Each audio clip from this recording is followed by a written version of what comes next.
From CBS News Bay Area, this is the Evening Edition. Thanks for joining us this Monday evening. I'm Ann Makovic. Ryan and Elizabeth are off, and all across the country, people were looking to the sky today. This is the money shot of that rare total eclipse.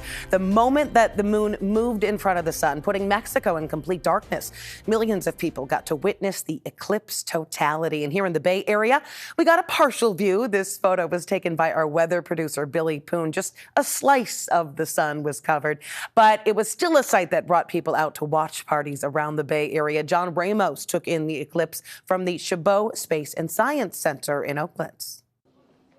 This was one of those rare days that helped to remind us that the things that are around us every day are really quite extraordinary.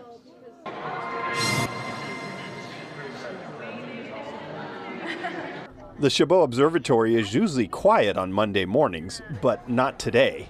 A sold-out crowd filled the plaza, doing something their mothers probably warned them about.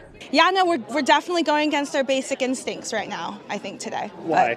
We're staring directly at the sun, which is what we're told not to do.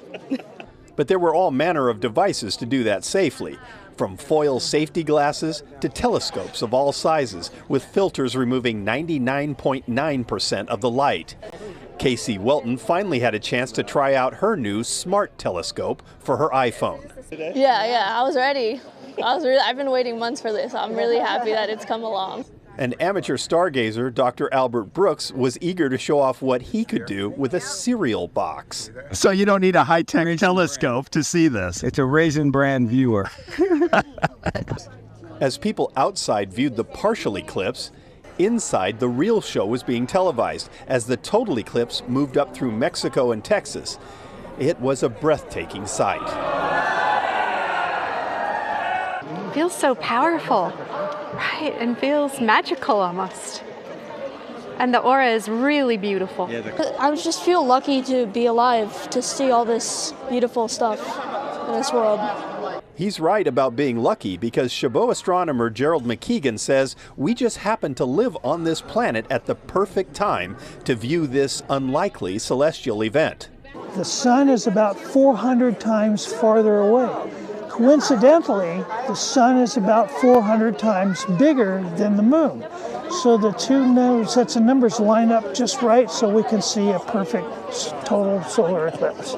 But that won't last for long, at least in astronomical terms, because the moon is slowly moving away from the Earth at the same time the sun is growing larger.